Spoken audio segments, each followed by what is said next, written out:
नमस्कार, सुबह के 7 बजने को और ये वक्त है सुप्रभात राजस्थान का। मैं हूं आपके साथ आयुषी गुप्ता और मैं हूं आपके साथ ममता तिवारी। शुरुआत करते हैं सुप्रभात राजस्थान की। सबसे पहले जयपुर से आपको बड़ी खबर देंगे, जहां पर बीजेपी विधायक दल की बैठक आज रहने वाली है। तो सुबह 10 बजे आपको बता दें कि विधानसभा में बैठक होगी। मुख्यमंत्री भजनलाल शर्मा की अध्यक्षता में ये बैठक होनी है। सीएम भजनलाल 9:50 पर विधानसभा पहुंचेंगे। तो बड़ी खबर आपको दे रहे हैं, बीजेपी विधायक दल की बैठक आज रहने वाली है। कल कांग्रेस ने भी ठीक इसी तरीके से विधायक दल की एक बैठक बुलाई थी और आज मुख्यमंत्री भजनलाल शर्मा की अध्यक्षता में ये बैठक रहने वाली है। अब देखना होगा इस बैठक के मायने क्या निकलते हैं, क्योंकि 9:50 पर विधानसभा सीएम भजनलाल पहुंचेंगे और 10 बजे विधानसभा में ही ये बैठक होगी। विधानसभा में विपक्ष का जो गतिरोध है वो थम नहीं रहा है, विरोध लगातार किया जा रहा है और ऐसे में इस विरोध के बीच अब एक विधायक दल की बैठक बुलाई जा रही है। इस विधायक दल की बैठक में उस गतिरोध को किस तरीके से समाप्त करना है, कैसे मुद्दों को विधानसभा के अंदर रखना है और क्या अहम आगे की रणनीति रहने वाली है, इन सभी विषयों पर चर्चा होगी। तो ये बड़ी जानकारी आपको दे रहे हैं। आपको बता दें कि सीएम भजनलाल 9:50 पर विधानसभा पहुंचेंगे और उसके बाद से बीजेपी विधायक दल की बैठक होनी है। जयपुर से आपको ये बड़ी जानकारी दे रहे हैं और इस बैठक में कई मुद्दों को लेकर के चर्चा विमर्श भी किया जाएगा। सुबह 10 बजे विधानसभा में बैठक, मुख्यमंत्री भजनलाल शर्मा की अध्यक्षता में ये बैठक होगी। सीएम भजनलाल 9:50 पर पहुंचेंगे। तो जयपुर से आपको ये बड़ी जानकारी देना, आज का क्या कार्यक्रम भी रहना है सीएम का वो भी आपको बता रहे हैं। 10 बजे का वक्त होगा जब विधानसभा में बैठक होगी जिसपे पहुंचेंगे सीएम। बीजेपी विधायक दल की ये बैठक काफी महत्वपूर्ण।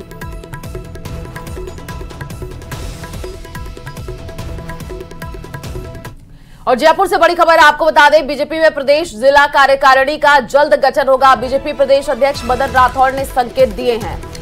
प्रदेश कार्यकारिणी में अध्यक्ष सहित 106 पदाधिकारी शामिल होंगे। प्रदेश कार्यकारिणी में 35 महिलाएं रहेंगी। 9 SC/ST सदस्य होने के प्रावधान है। 10 उपाध्यक्ष रहेंगे, 4 महामंत्री, 1 संगठन मंत्री, 10 मंत्री और 1 कोषाध्यक्ष इसमें होगा। तो फिलहाल आपको जानकारी दे रहे हैं कि बीजेपी में प्रदेश जिला कार्यकारिणी का गठन होगा। खुद इस बात के संकेत दिए हैं मदन राठौड़ ने और इसमें प्रदेश कार्यकारिणी में 35 महिलाएं बताई जा रही हैं। 9 SC/ST सदस्य होने का प्रावधान इसमें है। 10 मंत्री, 1 कोषाध्यक्ष, 10 उपाध्यक्ष, 4 महामंत्री, 1 संगठन महामंत्री होंगे। तो जयपुर से बड़ी जानकारी बीजेपी में आपको बता दें कि जो बड़ी जानकारी निकल करके सामने आ रही है, प्रदेश जिला कार्यकारिणी का गठन होगा और कार्यकारिणी में अध्यक्ष सहित 106 पदाधिकारी शामिल होंगे। इस वक्त की ये बड़ी जानकारी और प्रदेश कार्यकारिणी में जो है 35 महिलाएं भी रहने वाली हैं। 9 SC/ST सदस्य होने के प्रावधान है।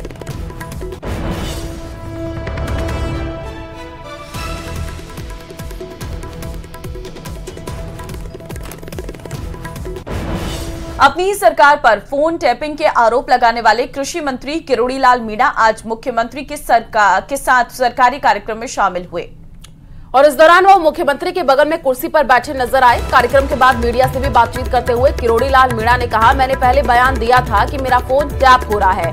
मेरी CID की जांच जो है वो की जा रही है। वह इस आधार पर दिया था कि पिछले राज में जब मैं आंदोलन करता था, सड़क पर होता था, मेरी CID भी होती थी। देखिए, उन्होंने कहा है कि फोन टैप भी होता था और ये पिछली सरकार में उनके द्वारा कहा गया कि होता था और आज भी वही अधिकारी तैनात है। मेरा फोन टैप हो रहा है, ऐसा मैंने कहा था। हाँ, ये गलती हुई है मेरी से कि मुझे पहले पार्टी फोरम पर भी बात करनी चाहिए थी। पहले के लगाए हुए अधिकारी जो अब तक नहीं हटे हैं वो फोन टैप कर रहे हैं।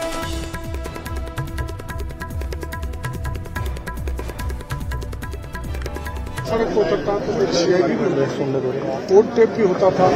और पहले आपको ध्यान इस बात का कि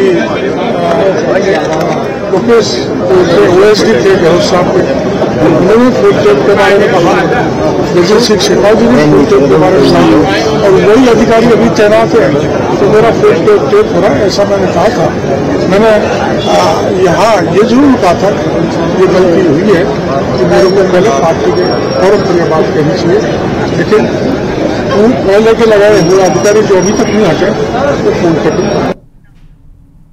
और ब्यावर से बड़ी खबर आपको बता दें, विजयनगर ब्लैकमेल कांड मामला, आज 4 आरोपियों की रिमांड अवधि पूरी होगी। रिमांड अवधि पूरी होने पर कोर्ट में पेश किया जाएगा। लुकमान है, सोहेल रेहान है, अफराज है, जिन्हें आज कोर्ट में पेश किया जाएगा और मामले में 3 अन्य आरोपी हैं आरोपियों के साथ ही संरक्षण है हकीम कुरैशी, उससे भी पूछताछ की जा रही है। तो ये संरक्षक है हकीम कुरैशी। आपको बता दें आज 4 आरोपियों की रिमांड अवधि पूरी होगी, ये जानकारी सामने आ रही है। रिमांड अवधि पूरी होने पर आज कोर्ट में पेश किया जाएगा। विजयनगर ब्लैकमेल कांड का पूरा मामला है जिस पर लगातार जांच चल रही है।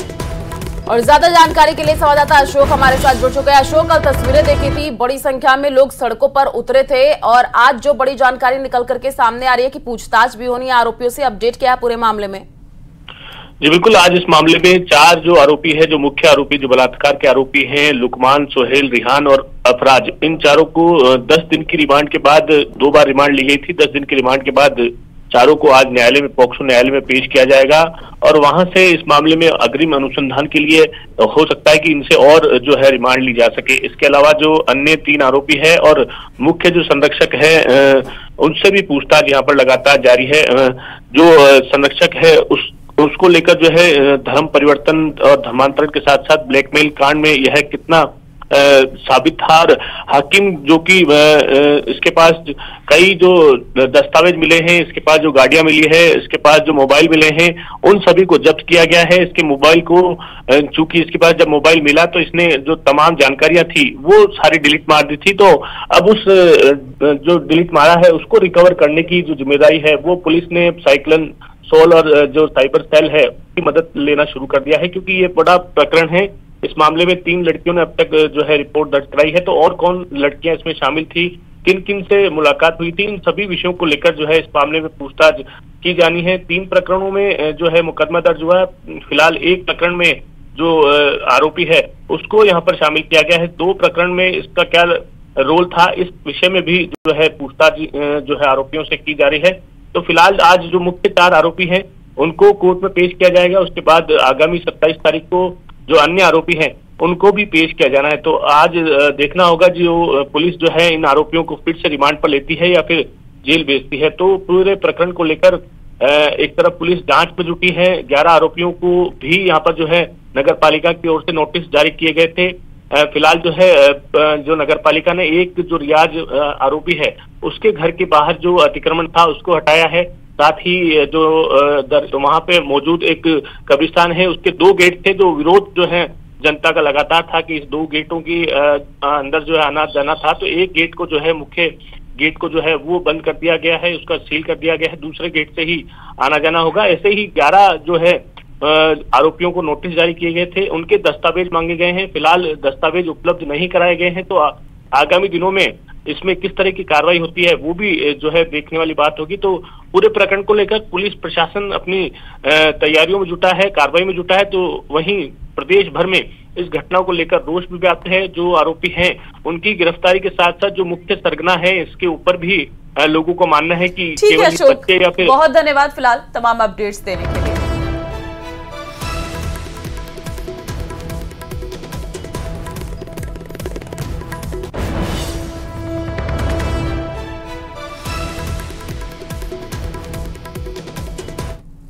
और चलिए रुक करते हैं अगली खबर की ओर। विजयनगर ब्लैकमेल कांड को लेकर के गुस्सा शांत होता हुआ नहीं दिख रहा है। छात्राओं के साथ हुई जाति के विरोध में सोमवार को अजमेर, ब्यावर और भीलवाड़ा बंद का ऐलान किया गया।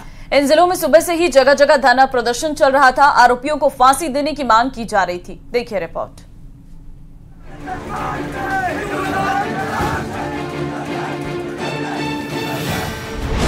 ब्लैकमेल कांड पर और भड़की गुस्से की आग।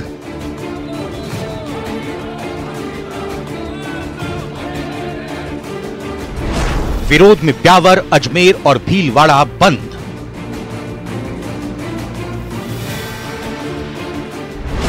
आरोपी पर एक्शन, हुई बुलडोजर कार्रवाई। ब्यावर जिले के विजयनगर में हुए ब्लैकमेल कांड को लेकर गुस्सा शांत होने का नाम नहीं ले रहा। ब्लैकमेल कांड के विरोध में सोमवार को ब्यावर, अजमेर और भीलवाड़ा जिले के बाजार बंद रहे। ब्यावर, अजमेर जिले के केकड़ी, भिनाय और भीलवाड़ा जिले का गुलाबपुरा में व्यापारिक गतिविधियां पूरी तरह ठप रही। बंद को देखते हुए पुलिस भी अलर्ट मोड पर रही। ब्यावर के चांग गेट पर सभी समाजों के लोग जुटे। प्रदर्शनकारियों ने आरोपियों को जल्द से जल्द फांसी की सजा देने की मांग की। स्कूलों और मेडिकल सेवाओं को बंद से अलग रखा गया था। बंद के चलते ब्यावर के पूरे शहर में सन्नाटा पसरा रहा। बंद के दौरान किसी भी अप्रिय स्थिति से निपटने के लिए ब्यावर पुलिस ने अतिरिक्त सुरक्षा व्यवस्था की थी। अजमेर के भिनाई में सर्व समाज ने आरोपियों को फांसी देने की मांग को लेकर आक्रोश रैली निकाली और अपनी इस मांग को लेकर एसडीएम को ज्ञापन सौंपा। इससे पहले सभी बस स्टैंड पर जुटे थे। यहां से आक्रोश रैली निकाली गई थी। यहां भी सुबह से बाजार बंद रहे।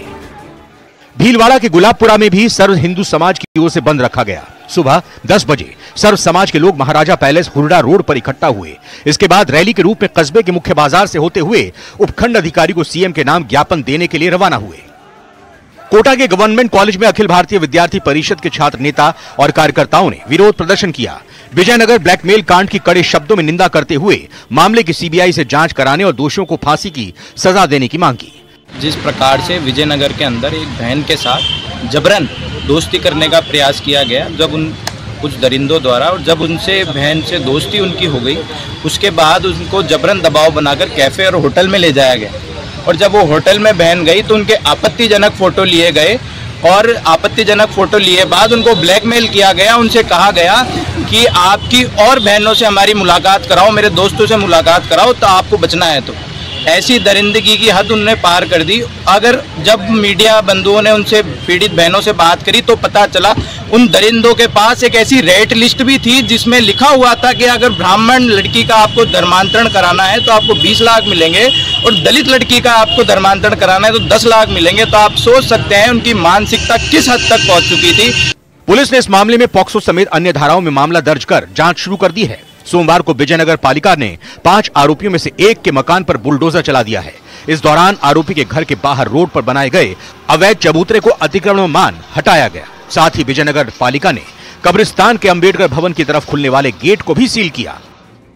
Bureau report, news 18 Rajasthan. और चलिए आगे बढ़ते हैं। जयपुर से अब आपको बड़ी खबर देंगे। राजस्थान विधानसभा का बजट सत्र प्रश्नकाल से शुरू होगी सदन की कार्यवाही। तो कई विभाग से संबंधित सवाल जवाब होंगे। कार्य सलाहकार समिति का प्रतिवेदन पटल पर रखा जाएगा। प्रवर समिति का प्रतिवेदन सदन में आएगा और सदन में आपको बता दें कि विधायी कार्य होंगे। बजट पर बहस आज भी जारी रहेगी। तो आज भी बजट पर बहस जारी रहने वाली है। कई विभाग से संबंधित सवाल जवाब जो है वो सदन के पटल पर रखे जाएंगे। प्रवर समिति का प्रतिवेदन भी सदन के पटल पर रखा जाएगा। सदन में कई विधायी कार्य भी होंगे, लेकिन ये सदन शांतिपूर्ण चल सके, ये सबसे बड़ी चुनौती इस वक्त है, क्योंकि कल पूरे दिन के लिए आधे घंटे के लिए विधानसभा की कार्रवाई नहीं चल पाई है, क्योंकि विपक्ष लगातार हंगामा कर रहा है। गतिरोध विपक्ष का लगातार जारी है और जिसकी वजह से सदन की कार्रवाई स्थगित करनी पड़ रही है। और अगर आज भी इसी तरीके से जारी रहा तो कहीं ना कहीं सदन को काफी ज्यादा नुकसान हो सकता है और प्रश्नकाल के साथ हालांकि सदन की कार्रवाई शुरू होगी। तो ये बड़ी जानकारी आपको दे रहे हैं। कल भी तस्वीरें सामने आई थी, जैसे ही सदन की कार्यवाही शुरू हुई तो विपक्ष ने जम करके हंगामा किया था और उसके बाद से 2 बार तो कार्यवाही भी स्थगित करनी पड़ गई थी। आज बड़ी जानकारी, सदन में विधायी कार्य होंगे। जयपुर से बड़ी जानकारी, प्रश्नकाल से सदन की कार्यवाही आज शुरू होगी। कई विभाग से संबंधित सवाल जवाब होंगे। बजट पर बहस आज भी जारी रहेगी। विधानसभा में दादी शब्द से शुरू हंगामा माफी पर आकर के ठहर गया है। सदन से लेकर सड़क तक कांग्रेस ने जमकर प्रदर्शन किया है। एक बार गतिरोध खत्म करने की कोशिश भी हुई, लेकिन गोविंद सिंह डोटासरा के एक बयान ने फिर से हालत खराब कर दी है। अब सत्ता पक्ष कह रहा है कि विपक्ष के पास मुद्दा नहीं है और विपक्ष है कि मंत्री से पहले माफी मांगने को तैयार नहीं है। रिपोर्ट देखिए। कैसे खत्म होगा दादी पर शुरू हुआ दंगल। मेरा निवेदन आपसे अनुरोध है, जो तय हुआ है उसी अनुसार चले, मेरा निवेदन रहेगा। नहीं। माफी की मांग, विरोध के बीच कैसे चलेगा काम। अपनी बात कहने से, सदन में किसी की आसन के प्रति सम्मान करने से आदमी छोटा नहीं होता है, आदमी बड़ा होता है। सदन से लेकर सड़क तक विपक्ष का कोहराम। कौन माफी मांगे, कौन पहले माफी मांगे, इसी सवाल के इर्द गिर्द अब सत्ता पक्ष और विपक्ष के बीच संग्राम छिड़ा है। गतिरोध तो खत्म नहीं हुआ, बल्कि इस बीच कांग्रेस विधायकों ने सदन से वॉकआउट कर दिया। हालांकि इस दौरान टीकाराम जूली ये कहते नजर आए कि माफी मांगने से कोई छोटा नहीं होता। मेरे द्वारा, पारिक जी के द्वारा, हमारे प्रदेश अध्यक्ष गोविंद सिंह जी डोटासरा जी के द्वारा इस पूरे घटनाक्रम पे खेद व्यक्त करने के बाद में संसदीय मंत्री के द्वारा एक शब्द भी खेद के बारे में नहीं कहा गया, और जो इस पूरे प्रकरण की जड़ है, जो मंत्री का बयान है, जो अध्यक्ष जी के चैम्बर में ये तय हुआ था कि ये मंत्री उसके लिए माफी मांगेगा, खेद प्रकट करेगा, उस मंत्री को नहीं बुलाया गया। उनके द्वारा 2 शब्द भी नहीं बुलाए गए। कि जब सेटलमेंट हो जाता है स्पीकर के चैम्बर में दोनों पक्षों के, तो फिर उसको मानना चाहिए। तो हमने मान लिया, हम बाहर आ गए 6 आदमी। उसके बाद में उन्होंने बुलाया। मेरा आप कार्रवाई में रिकॉर्ड देख लीजिए, मैंने ये कहा है कि मंत्री का बयान, हमारा वहां पर डेस्क पे जाना, 3 दिन गतिरोध होना, और जब सदन नहीं चल रहा था तब भी हमारे द्वारा कोई भी शब्द कहे गए हैं आक्रोश में, तो वो सब चीज खेद का विषय है और हम खेद प्रकट करते हैं। विपक्ष ने साफ कर दिया कि जब तक माफी नहीं मांगी जाएगी कुछ नहीं होगा। वहीं सत्ता पक्ष का साफ कहना है कि विपक्ष के पास कोई मुद्दा नहीं है। एक व्यक्ति की हठधर्मता और उसके द्वारा बार बार किए जा रहे अपशब्दों का प्रयोग राजस्थान विधानसभा की परंपराओं को कलंकित करने का कारण है। इससे पहले विधानसभा की कार्रवाई के दौरान एक पल को ऐसा लगा मानो कि सारे गतिरोध खत्म हो जाएंगे, लेकिन गोविंद सिंह डोटासरा के एक बयान ने बने बनाए खेल को बिगाड़ दिया। विधानसभा स्पीकर ने निलंबन के बावजूद उन्हें सदन में बोलने का मौका दिया। बातचीत के दौरान तय हुआ कि वो माफी मांगेंगे, लेकिन उन्होंने मंत्री अविनाश गहलोत से पहले माफी मांगने से इनकार कर दिया। ऐसे नाड़ हलाने से नहीं चलता काम। आप मेरी बात सुनिए, मैं चेयर को निवेदन करूंगा कि जब शुरुआत जिससे हुई वो अगर अपनी बात ही कहने को तैयार नहीं है तो मेरे शब्दों का क्या महत्व है? फिर आप इसे करवाइए, उसके बाद में मैं जो भी मेरे से बन पड़ेगा वो मैं करूंगा। पहले मंत्री बोलेगा, शुरुआत मंत्री से हुई। हो हंगामे के बीच सदन की कार्रवाई कई बार स्थगित हुई। एक तरफ सदन में गतिरोध बना हुआ था, वहीं दूसरी तरफ विधानसभा के बाहर भी कांग्रेस कार्यकर्ता आपाक होते नजर आए, जिन्हें काबू में करने के लिए वाटर कैनन और हल्के बल का प्रयोग किया गया। विधानसभा घेराव करने जा रहे कांग्रेस कार्यकर्ताओं और पुलिस के बीच जमकर धक्का मुक्की हुई। कार्यकर्ताओं ने सरकार विरोधी नारेबाजी की। दादी पर शुरू हुआ संग्राम विधायकों के निलंबन के बाद बढ़ गया। अब हालात माफी तक पहुंच गए हैं, जिसमें पहले आप वाली स्थिति बनी है। बहरहाल 4 दिन तक विधानसभा में धरना प्रदर्शन करने वाली कांग्रेस सदन से वॉकआउट कर चुकी है। जयपुर से न्यूज 18 राजस्थान के लिए सुधीर शर्मा, रोशन शर्मा और अरबाज अहमद की रिपोर्ट। चलिए आगे बढ़ते उदयपुर से अब आपको बड़ी खबर देंगे, जहां पर डबोक एयरपोर्ट के बाहर भीषण सड़क हादसा हुआ है। गुजरात नंबर की एक कार टैंकर के पीछे से टकराई है। तो बड़ी जानकारी आपको दे रहे हैं। कार में सवार थे गुजरात के डॉक्टर दंपति। डॉक्टर की मौके पर ही मौत हो गई है। महिला गंभीर रूप से घायल है। राहगीरों ने बड़ी मुश्किल से कार से दोनों को बाहर निकाला है। तस्वीर सामने आई, आप देखिए कैसे ये भीषण सड़क हादसा हुआ है। कार पूरी तरीके से चकनाचूर हो गई है। घायल को अस्पताल पहुंचाया गया है। अब फिलहाल हादसे की जांच की जा रही है, लेकिन इन तस्वीरों से ये अंदाजा लगाया जा सकता है कि हादसा कितना भीषण था, क्योंकि कार के आगे का पूरा हिस्सा क्षतिग्रस्त हो चुका है। ये एक टैंकर जिससे कार की टक्कर हुई है, जिसमें एक डॉक्टर दंपति सवार थे। इसमें डॉक्टर की जान चली गई है और महिला की हालत गंभीर है और बहुत मुश्किल से जो राहगीर हैं उन्होंने दोनों को जो है कार से बाहर निकाला, क्योंकि आप कार का शीशा देख सकते हैं, कार के आगे का हिस्सा देख सकते हैं। इससे किसी इंसान का बच पाना अपने आप में बहुत मुश्किल है। ये तस्वीरें हैं डबोक एयरपोर्ट के बाहर की, जहां पर एक भीषण सड़क हादसा हुआ है। अब इसकी वजह क्या है? क्या नींद की झपकी आ गई थी, इस वजह से यह हादसा हुआ, या स्पीड में थी, कार कंट्रोल नहीं हो पाई, ये हादसे की वजह थी? इन सब मामलों की जांच की जा रही है, लेकिन ये अपने आप में एक भीषण सड़क हादसा है। तस्वीरें भी आपको टीवी स्क्रीन पर दिखा रहे हैं। उदयपुर से ये बड़ी जानकारी, जहां पर गुजरात नंबर की एक कार टैंकर के पीछे से टकरा गई और ये भीषण सड़क हादसा हो गया। और चलिए आगे बढ़ते हैं। डूंगरपुर जिले के सागवाड़ा थाना क्षेत्र में एक लुटेरी दुल्हन शादी के 5 महीने बाद लाखों का जेवर और कैश लेकर फरार हो गई है। युवक और उसके परिवार ने महिला दलाल को 4 लाख रुपए देकर के रिश्ता ढूंढा था। पीड़ित पति ने एसपी को शिकायत सौंप करके इंसाफ की गुहार लगाई है। देखिए, साथ ही थाने में भी मामला दर्ज करवाया है और सागवाड़ा थाना पुलिस पर मिलीभगत के आरोप भी लगाए गए हैं। तो देखिए, 5 महीने पहले शादी हुई थी, लेकिन शादी के 5 महीने बाद ही जो दुल्हन है वो लाखों के जेवर 47,000 कैश लेकर फरार हो गई है। अब आपको भी सावधान रहने की जरूरत है लुटेरी दुल्हन से, क्योंकि दलाल को 4 लाख रुपए देकर शादी की थी और शादी के 5 महीने बाद ही दुल्हन सारा सामान लेकर फरार हो गई है। फैमिली को लेके इंदौर महू गया। 6 मार्च को मोनिका ने हमारी शादी करवाई। सबसे पहले हमको कोर्ट में ले गई। कोर्ट में शपथ पत्र भरवाया था। शपथ पत्र में झूठा लिखा था कि मैं कुंवारी हूँ। लड़की पहले से शादीशुदा थी और उसके बाद आर्य समाज में हमारी शादी करवाई। उसके बाद हम घर पे आ गए। घर पे आने के बाद करीबन 4 से 5 महीने रही मेरी वाइफ मेरे साथ रही।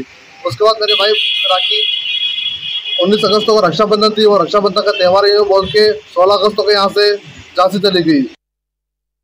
और सीकर से बड़ी खबर, 28 से खाटू श्याम जी का वार्षिक लक्खी मेला और मेले के पहले दिन ही श्रद्धालु नहीं कर सकेंगे बाबा श्याम के दर्शन।